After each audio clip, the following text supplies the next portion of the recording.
about the eigenvalues and eigenvectors. Yes, eigenvalues are orthonormal. No, eigenvalues are real. Eigenvector Eigenvectors are orthogonal. Okay, orthonormal is only our choice. We can choose orthogonal. Basically, they are at 90 degrees to each other.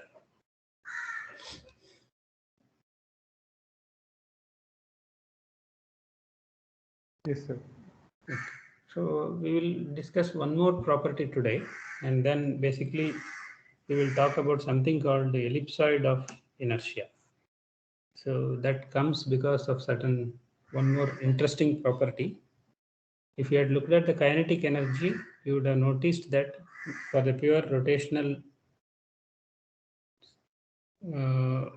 if you look at pure rotational kinetic energy, then you have noticed that expression half into omega transpose theta omega. So if you kinetic energy is always positive. So therefore theta omega transpose theta omega is also always positive. So that shows that the matrix in between should have some properties. For any angular velocity omega, omega transpose theta omega should be positive number. So in this gives rise to some property called as the positive definite property of the inertia matrix. We will study that today along with the notion of ellipsoid of inertia. So it is called ellipsoid because if you express the expression for omega transpose theta omega, it is actually a square degree 2 expression consisting of omega x, omega y, and omega z. There will be omega x square term, omega y square, omega z square terms.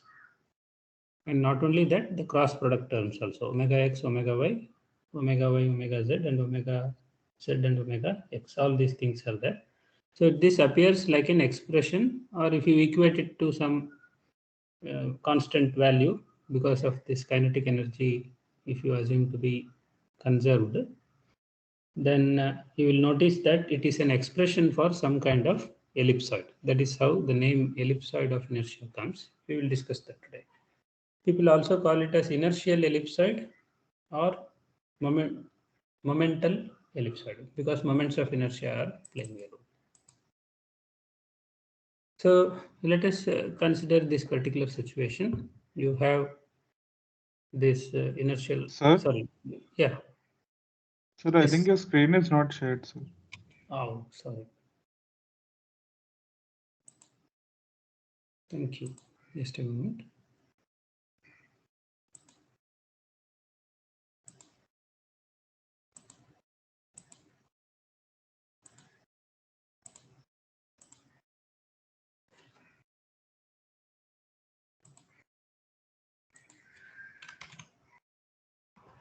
So this is your first slide. So let us consider this coordinate system x, y, z, and then you have some axis, unit axis of rotation, or along the, let n be the unit vector along the axis of rotation. So let it have the direction cosines, cos alpha, cos beta, and cos gamma. So let us consider this ellipsoid of inertia with respect to this coordinate system. We are assuming body fixed coordinate system. So we write this expression as theta x, theta xy, and theta xz, and so on. So we know how to compute them, or at least we know the expressions for computing them. We had also discussed earlier in the coordinate transformation of the inertia matrix that if we wish to compute the moment of inertia about arbitrary axis, then if that arbitrary axis has the coordinates expressed in the given coordinate system in which the tensor of inertia was expressed, then the moment of inertia about arbitrary axis is simply given by this expression. I will probably just once again go there and show you so that you are aware what we are talking about. So this was the expression we were discussing in the last class. So let me show you. Yes, this one. So if you notice this, the transformation of tensor of inertia, if A is the rotation matrix from one coordinate system to another coordinate system, then when we write down the tensor of inertia matrix in the rotated coordinate system with respect to the original coordinate system, then you get the expressions as shown in this slide, where A1 dot is the row vector, A1 dot transpose is the column vector. So the elements of the diagonal elements of this matrix are the moments of inertia about the appropriate coordinate axis. In this particular case, since the coordinate system we were considering was the new coordinate system, that is E times A transpose, that is E was the original coordinate system and E dash is your new coordinate system, that is E1 dash, E2 dash, E3 dash. Then the A1 dot theta, A1 dot theta, A1 dot theta, A1 dot transpose denotes the moment of inertia about the E1 dash axis. So if you notice the expression A1 dot is the first row of the transformation matrix and A1 dot transpose is the transpose of that particular matrix itself. So this is nothing but the coordinates of the E1 dash with respect to the E1, E2, E3 basis. That is, if you had expressed E1 dash as E1, E2, E3 and A1 dot transpose, that the coefficients are given by the first row of the A matrix. The first row of the A matrix are the coefficients of E1 dash. So by using that, we obtained the moment of inertia about that axis, that is A1 dot theta, A1 dot transpose. So generalizing this, what we made a statement that if you had any unit vector, whose coefficients are given by the vector n.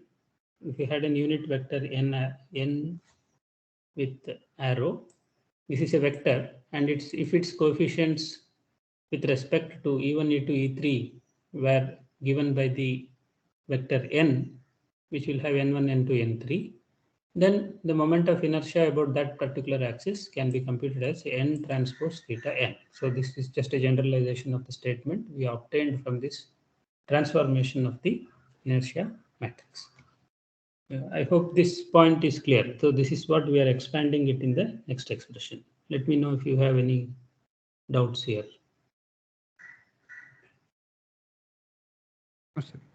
Yeah, thank you. I will proceed with our ellipsoid of inertia. In the ellipsoid of inertia, we are making the same statement here.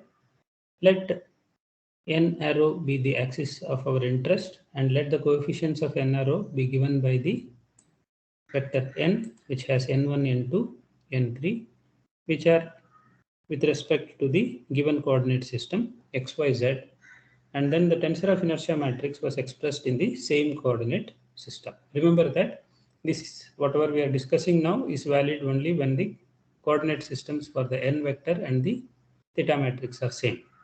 So in general, if they are not same, you should convert it into the given coordinate system and then only compute the moment of inertia. So if you expand this expression, theta n is your moment of inertia with respect to this axis. If you expand this n transpose theta n, what we obtain is this expression which is of degree 2 in this coefficients. What are the coefficients here?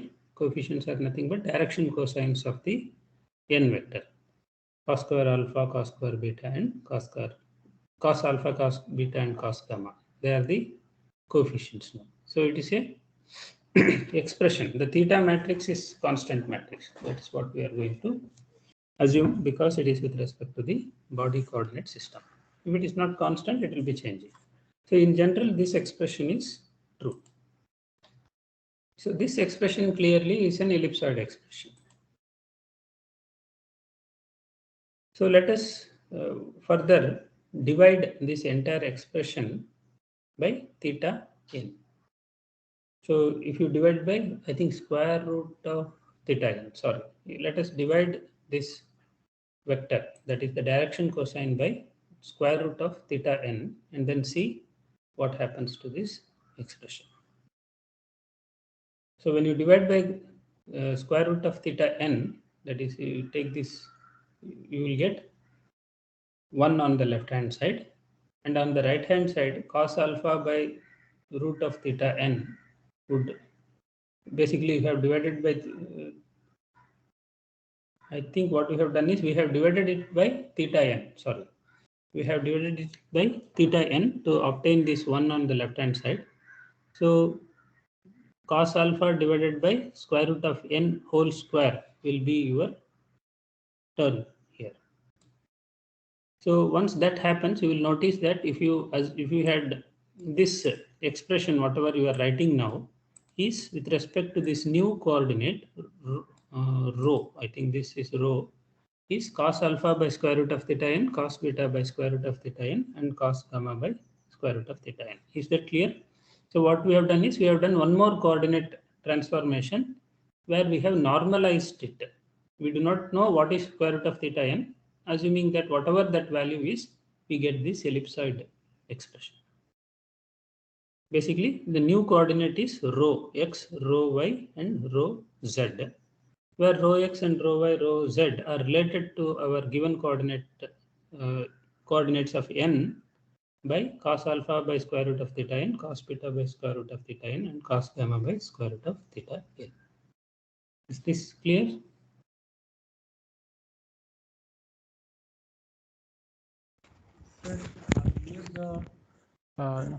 The cos square alpha plus cos square beta plus cos square gamma was 1.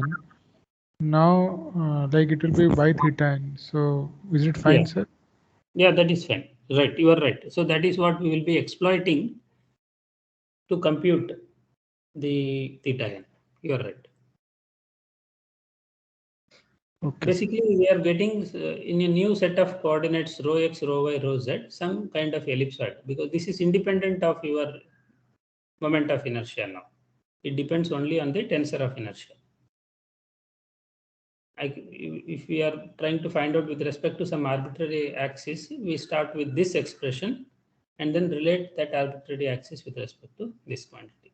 Of course, we could have found it out without using this, but this is just to make certain statements. So this is basically an equation of the ellipsoid. So this is one reason why they call it as ellipsoid of inertia, this particular expression. Let us see how we are going to use it, then probably it will make sense after that. The ellipsoid of inertia for a given body of reference point, given body and reference point, is a plot of the moment of inertia of the body for all possible axis orientation to the reference. Is it a plot of the moment of inertia? What does this expression mean? It is an ellipsoid, that is clear. So when you plot it, what do you obtain? The expressions for rho x, the ellipsoid of inertia indicates where the rho x, rho y, rho z are. It's a three-dimensional quantity. So indirectly, it has some relation to the moment of inertia, theta n, as well as the direction cosine. So you are relating the direction cosine and the moment of inertia are somehow lying on the surface of this ellipsoid. You have an ellipsoid now. You have to imagine in your mind, instead of sphere, you imagine some kind of ellipsoid. So this ellipsoid is telling you for different directions how we have to compute the moment of inertia. Let us see. So this is the figure you can imagine in your mind. So what we have to understand is, as you just mentioned, the modulus of rho is not 1 now. The modulus of rho is 1 by square root of theta. So It is a distance from the center of rotation along the axis of rotation, along the direction n. Sorry, for a given direction n, if from the center, if you draw a line, then it touches the ellipsoid at certain point. So that will be so this is the distance from the center of rotation, that is this center, along this direction n. So rho n is the direction. 1 by theta n will be touching on the surface of the ellipsoid. Can we make this statement?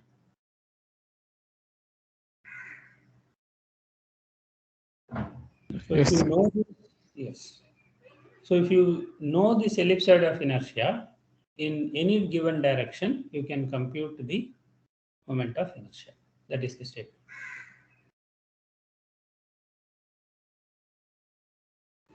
By simply knowing the intersection point on the ellipsoid. Sir, direction is n or rho n, sir? Direction is? Is it n or rho n? No, direction is the same thing. No, this is the n direction is okay. N direction, rho n direction are same because you have divided it, scaled it. That's all. Basically, we are looking at the intersection point on the ellipsoid. Okay, sir. Yes, it is the same n direction because we have only scaled it. The intersection on the ellipsoid indicates the moment of inertia by this relation, that the length is 1 by square root of theta n. The length where it intersects, that is the distance from the ellipsoid to the center, is 1 by square root of theta n. Once we know that, we can compute this quantity. Let us see some examples where these computations are made.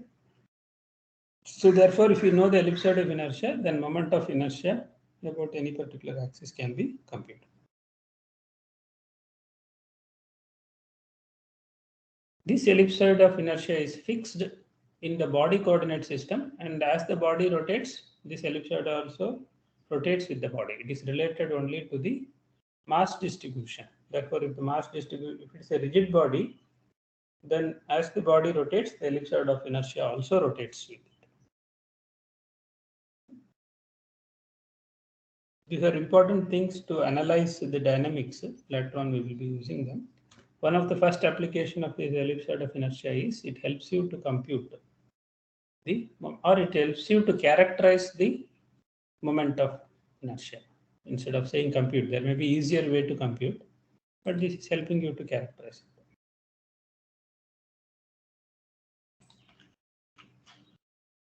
Let us see. Suppose if we are used the principal axis of inertia, obviously the cross terms will become 0. So therefore, in that particular case, you will obtain this expression theta xx rho x, theta y rho y square, and theta zz rho z square. So this is only for the principal axis of inertia. Principal moments of inertia are the squares of the reciprocal lengths of the ellipsoid. Okay, so this is the same thing. So from here, suppose if you wish to compute moment of inertia with respect to even axis, that means rho y and rho z are going to be 0. So from this expression, you want to compute you don't know theta xx, let us say, but you know the ellipsoid. We cannot make that statement. I think we know theta xx. Yes. So what you can see from this expression that 1 by theta xx equals to 1 by theta n. So therefore, theta n and theta xx are same when you are computing with respect to the x-axis. See, whatever we have discussed on this slide number 5 is just for the simplified system, you can see them in a straightforward way.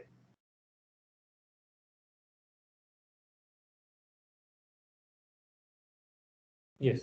So if two moments of inertia are same, then this ellipsoid of it becomes ellipsoid of revolution or rotation ellipsoid. Basically, the shape of the ellipsoid will be different. If all the three are same, that is, if all the theta xx, theta y, theta zz are same, then this expression becomes simply an expression for the sphere.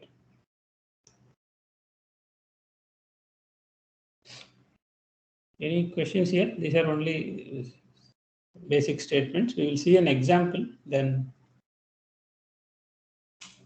No questions. Okay, so let us consider this particular problem now and we will try to solve. Suppose you have a square plate sitting on the xy plane. It is thickness is very less. Let us assume it's a planar mass. And then you wish to rotate by some arbitrary axis omega shown here. So we have to compute the tensor of inertia matrix for this square plate. We have to compute where the principal axis of inertia are. And then we have to transform the theta to the principal axis. Let us then compute the moment of ellipsoid of inertia. And using the ellipsoid of inertia, let us compute the moments of inertia about the given xyz axis, then the principal axis as well as some cos 45 axis. So we will try to compute this.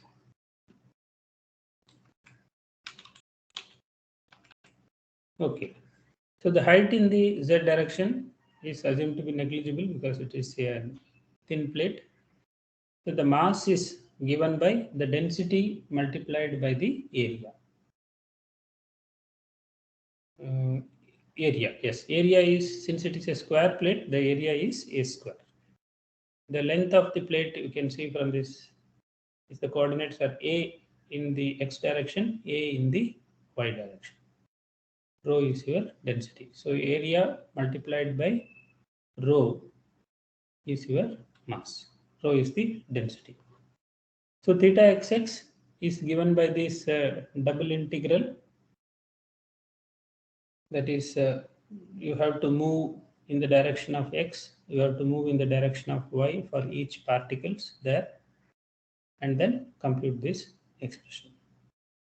So I think this expression will come from your definition, basic definition, and it is a double integral. You have to integrate with respect to dx dy.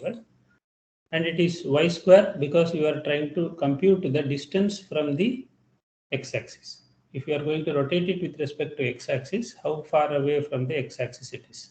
So therefore, only this y square component is appearing here. Because the thickness of the plate is 0, it's actually z square plus y square. But z component is 0, so you obtain only y square in this expression. So if you compute this double integral, you will obtain 1 by 3 ma square. Similarly, for the y-axis, and then by that thin plate theorem we had already discussed earlier, it will be 2 by 3 ma square. And then for the cross product term, theta xy and theta yx, they are symmetric. You have to multiply the distance x and y and double integrate it. From 0 to a, which is the length and breadth, 0 to a is the breadth. You will get 1 by 4 ma square. So in the z direction, you won't obtain it. So this is your thin plate result we have already obtained. So the remaining deviation moments are 0 because they will contain z as one of the factor. It is either xz or yz for the other components. Therefore, all of them vanish. Any questions in this place? Probably you would have done it so many times in your earlier classes. Except probably you may not have computed this xy and yx. The moments of inertia you might have computed in your physics course. Yes, sir. I think only that deviation moment is additional to this course, right? Rest of the things, most of you are probably familiar. Am I right? Yes, sir. Yes, sir. Yeah, this is the only additional term, and this is the one which is causing actually complexity in the movements of the dynamical system. So overall, if you write the expression for this theta matrix, then we obtain this 1 by 3 ma square for the first component and so on. So forth for all other components. Let us assume that theta naught is ma square is some constant so that we get some expression in this form. So this is your tensor of inertia matrix. Okay. So the first step is you have to compute the principal axis. So in order to compute the principal axis, you have to compute the eigenvalues of this theta matrix. So what are, can you, looking at it, can you tell at least one eigenvalue of this matrix? If you have a diagonal matrix, what are the eigenvalues?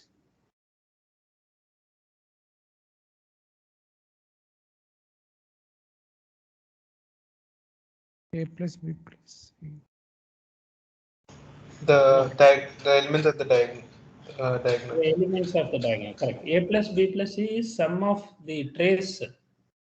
So trace actually is, trace and determinant are related to something, no? Can you tell what is what are they related to? Trace is sum of the eigenvalues, and the determinant is product of eigenvalues. That is true. In addition to that, they are also related to coefficients in your characteristics polynomial. Have you come across that notion? So if you have S plus A, S plus B, S plus C, and if you multiply them, there will be a place where you will get the product of the product and the trace, right? If you, what is S plus A, S plus B, S plus C? Can you compute it? S cube plus sum of minus sum of A square like that. Plus capital sum of ABS plus ABC. So you will have S square, S cube. S cube will have unit coefficient, and then there is some coefficient for S, and then there is a constant term also. The constant term will always be product of The eigenvalue. ABC. ABC, correct. So very good. Actually, eigenvalues are also related, and similarly, the coefficient of S square will be Trace. S square or S term. It A will be plus the B sum plus of, C. yeah, A plus B plus C. Correct. So the product, the trace and the determinant actually are related to these things. That is, determinant will be something, and then trace will be something like that. Okay. You think about it, and then you can come back later on. Okay. So the principal, let us compute the principal axis. So one of the eigenvalues of this matrix is what? 2 by 3 theta. 2 by 3. So rest of them you have to find for this 2 cross 2 matrix. It's a block diagonal matrix. So you can separately find out the eigenvalues. So it is not difficult. It's only a 2 cross 2. Even if I give you this in the exam, you should not try to put everything together and find. You just have to find out only eigenvalues of this 2 cross 2 matrix now. Because the other one is obvious, straight. So if you go back and compute, they will turn out to be 1 by 12 theta naught and 7 by 12 theta naught. Just verify whether this is true. So the corresponding eigenvectors, if you compute them, will be 1 by square root of 2, 1, 1, 0, and y dash will be, that is one more, 1 by square root of 2 minus 1, 1, 0, and z will be 1, 0, 0, 1. So when you have a block diagonal matrix, and if you have a matrix of this form, one of the eigenvalue is always this element, and the corresponding eigenvector will be 0, 0, 1. Remember this, because if you multiply this matrix with 0, 0, 1, what will you get? 2 by 3 theta. Yes. So therefore, that is the eigenvector. So you can straightforward compute in some simple cases. Yes. So if you do the computations, you will notice that these quantities are obtained. So let us see the rotation about point O. So if you wish to rotate about point O in the x dash direction, CG lies on this dot position. We will be able to compute it separately. It is somewhere in the center of the square. So if the CG lies along this, the CG actually lies along this x dash axis. From this expression also you can see one of the principal axis is actually passing through the CG. 1, 1, 0. And then there is some minus 1, 1, 0. Of course, it is on that, this is XY plane. So there is minus 1, 1, 0. The angle between them is 90 degree in the XY plane. And then there is this Z axis. So if you rotate with respect to X axis, the CG is not rotating. But if you rotate with respect to Y axis, Y dash axis or Z dash axis, you will notice that the CG will rotate. So this is an important factor. The motion of the CG will cause some additional difficulties in the analysis. The W2 and the W3 axis, that is X dash, Y dash, Z dash principal axis, are basically given here. If you wish to rotate with respect to that with some modulus of omega, then these are the expressions. So it is clear from this expression CG does not lie on the Y dash or Z dash axis. This is one observation.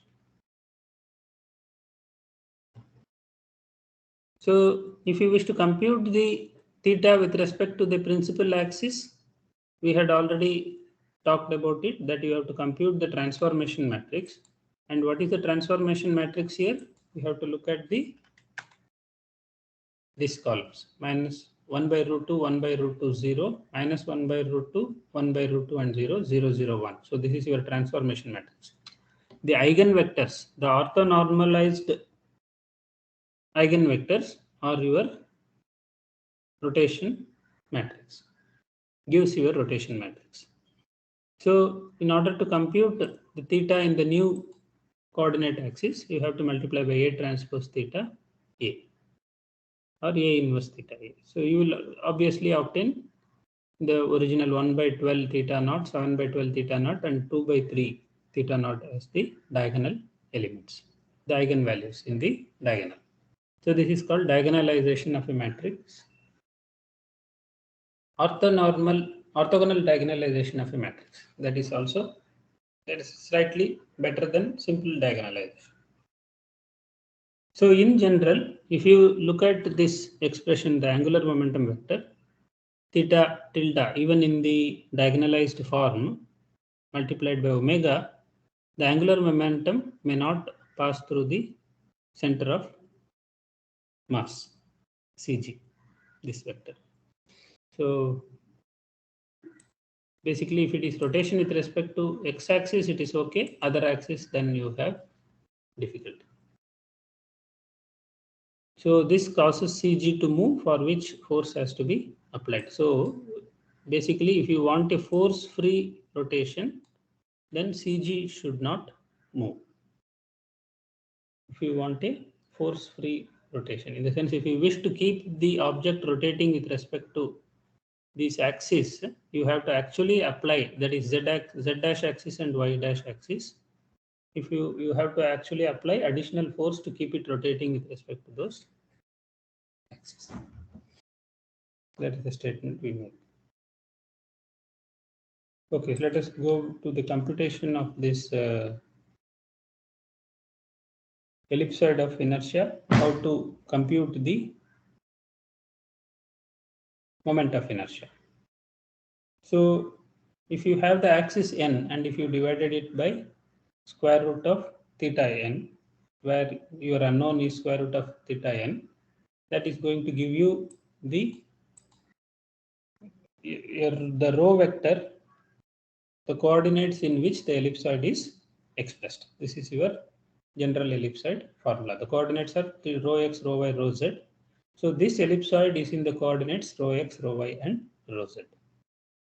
So if you substitute the coefficients, because we had already computed the coefficients of your moment of inertia, the tensor of inertia matrix here, 1 by 3 theta naught minus 1 by 4 theta naught, etc., you obtain this expression for the ellipsoid. So this is some ellipsoid in the three-dimensional coordinate system. Suppose if you wish to rotate about x-axis, and let us try to find out the moment of inertia with respect to the original x-axis here. This original x-axis. Then what should you do? You should simply substitute that in the rho as 1 by square root of theta x in the ellipsoid expression. So the ellipsoid expression was, sorry, I have to shift so many slides. The ellipsoid expression was this one. So the y quantity and z quantity are 0. What you obtain is only now 1 expression. So only this quantity is there. So therefore, from this expression, what you obtain is the rho x you have substituted by 1 by square root of theta x. So if you simplify this, you will obtain theta x as theta naught by 3. So using the ellipsoid of inertia, you have computed the moment of inertia about the original x-axis. Similarly, if you wish to compute with respect to y-axis, what should you do? You will get related to this. So that also is going to be same. So let us see with respect to y-axis, the rho vector will become 0, 1 by square root of theta y and 0. And if you substitute in this particular expression, you get theta y equals to theta naught by 3. And if you wish to compute with respect to the z-axis, you will get this expression. About the z-axis, you have the rho vector as 0, 0, 1 by theta z. In this expression, if you substitute, you will see that all other quantities are becoming 0. And then we have theta z equals 2 by 3 theta naught, which is what we already obtained using the standard computation also. So these are the moments of inertia about the original XYZ axis. Any questions until now? These are simple substitutions. Okay, nothing. It's only that initially, that initial 5 slides you understand, then the rest of the things are simply substituting the quantities and then trying to understand what exactly they represent.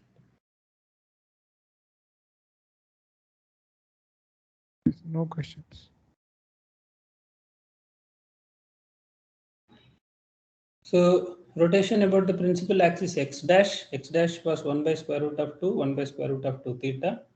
So the rho vector will become 1 by square root of 2 theta 1 and 1 by square root of 2 theta. So because you are dividing it by square root of theta 1 everywhere. So this is your rho vector, and once we substitute here, you have x and y coordinates. So you will have 1, 2, these 3 things, and then the fourth one only is 0. And if you simplify, you are expected to obtain the same thing which you obtained when you diagonalized it. So with respect to the theta 1 axis, it will be 1 by 12 theta naught. The same thing can be done even for the rotation about the principal y dash axis, minus 1 by square root of 2 minus plus 1 by square root of 2 and 0. If you substitute in this expression, because of this minus, you will get 7 by 12 theta naught, which is once again the same as what we already obtained by diagonalization. I think that's all. So if you have an arbitrary axis, this is interesting. This arbitrary axis is 1. What is cos 45? 1 by square root of 2 everywhere. I think that is not unit vector. So if you compute the unit vector in the same direction, you will obtain 1 by square root of 3, 1 by square root of 3, 1 by square root of 3. So when you substitute in the rho vector, you will get 1 by square root of 3 theta 3, 1 by square root of 3 theta 3, 1 by square root of 3 theta 3. Once again, you substitute in the same expression, you will obtain this one. So if you are trying to rotate with respect to 1, 1, 1 axis, then the moment of inertia about that 1, 1, 1 axis is 10 by 36 theta naught, where theta naught is m into a square. Okay, I think this is about ellipsoid of inertia. If there are any questions, let me know. So today's class we will stop here because probably we will meet on Monday and then okay. So let me once again get a clarification until what should be in the exam. So I will show you that slide also.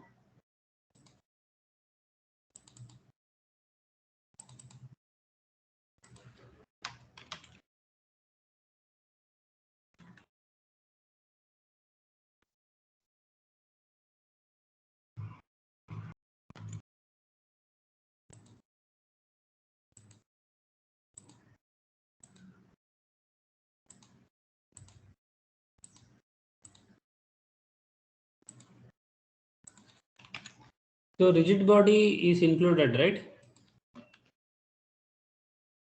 Are we including this? So we included up to Foucault's pendulum. Okay, so Foucault pendulum, does it cover this? I'm just confused. Let me check then where the Foucault's pendulum is. Sir, I think this till before this one, sir. Rigid body. Okay, so then this is not there.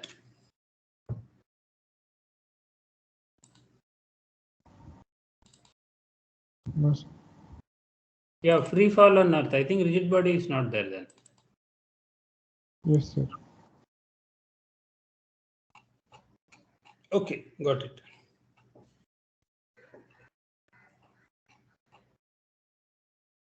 Yes, I got it.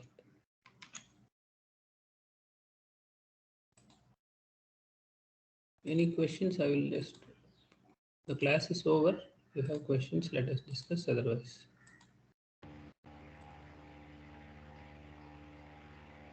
Sir, regarding the pattern which we discussed last time, then can you can you put 3 questions theoretical? Means last time 4 questions were there and it was difficult to complete in that time. we don't want 4 questions. We want less than 4. Basically, sir, or we can have like 2 theoretical question and means couple of MCQ. I think we had problems in the last exam. So we did Yes. have 2 problems. Actually, more problems and 2 problems and 2 theory. I thought that's what we had last time. There's a distribution of both. Yes, sir. Means like last time it was very lengthy, so means Yeah, what was that lengthy part? I think. the third question and the fourth question was like. Yeah, that fourth question also we had actually completely derived it in the class. That's why I thought it won't be Means difficult for like you. I will I try to think it's keep the yes. the exam it took me like 15 minutes, so that's why. Hmm.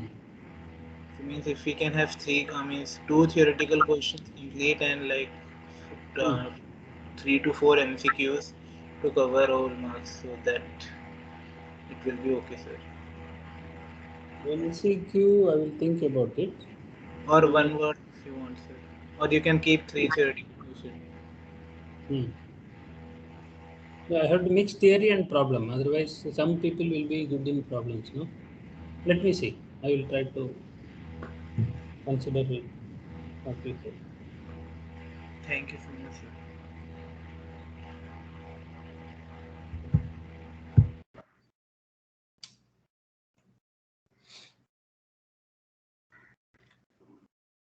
Any other questions?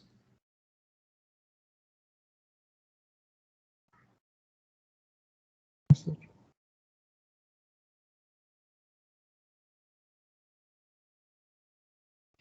Okay, then we will pause the class here. Then we'll meet during the quiz.